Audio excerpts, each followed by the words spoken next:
Magandang araw po sa inyong lahat. Mag-English po tayo gamit po itong akala kung saan ay gamit na gamit. So itong akala ko, pag in-English nyo ay thought. Pag akala mo, you thought. Pag akala natin, we thought.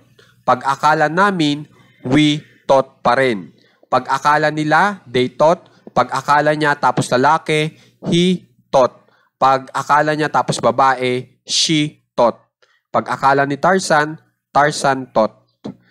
Okay? Na itong Tarzan, kayo na pong bahala kung gusto yung paltan. Okay?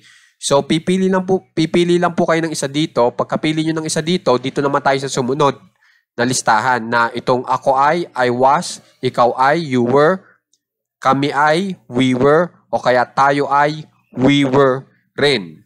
Okay? Tapos sila ay, they were, tapos siya ay, he was, kung lalaki.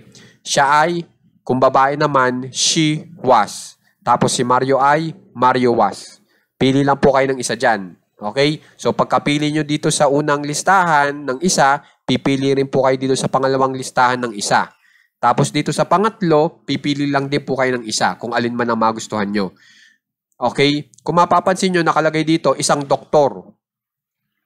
Pag in-English nyo yan, a doctor. Yung isang dyan na salita, yan yung A. Na sinasabi na isa lang ang bilang noong doktor. Pero pag sinabing mga doktor, ito na po ang tamang pag-English, doctors. Naglagay tayo ng S sa dulo. Okay? Tapos ito, a fireman, isang bumbero.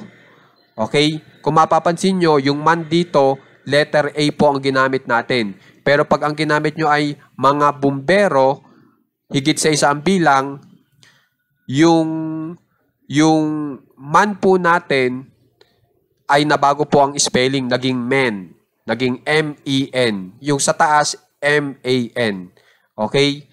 So, itinuturo ko lang po sa inyo dito na may tinatawag na singular form at plural form. Pag singular form, naka-spelling po siya sa pang-isahang bilang. So, kung mapapansin nyo, yung man, yung M-A-N, pang-isahang bilang. Isang bumbero lang ang ating pinag-uusapan. Samantala, yung plural form o naka-plural, yung spelling, ibig sabihin yan, in-spelling natin yung salita na pangmaramihan na bilang. Meron siyang maraming bilang. Kung mapapansin nyo, mga bumbero.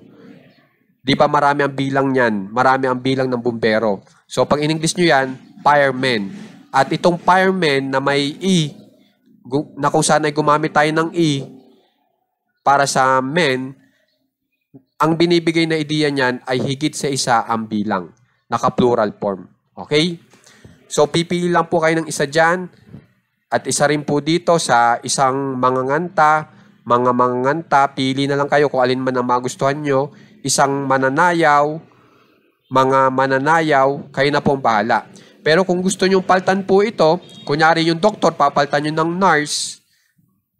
Kunyari, a nurse, isang nurse.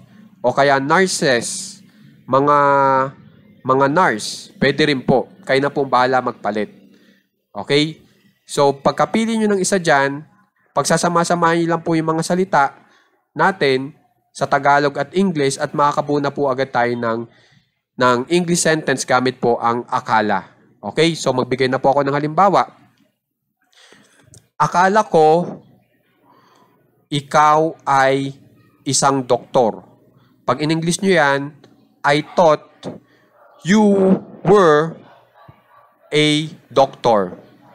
Nakapag-English na po agad tayo para sa akala ko ikaw ay isang doktor. I thought you were a doctor. Sa pangalimbawa,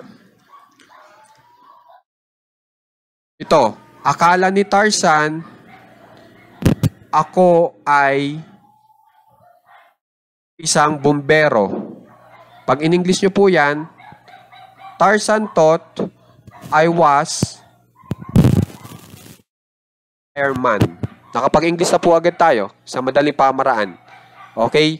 So kung mapapansin nyo, nagagamit na po natin yung salitang akala at saka nakakabuo na po agad tayo ng tamang English sentence. Kaya sana po makikipag-aralan nyo ng maigi para magamit nyo na po agad. Maraming salamat po.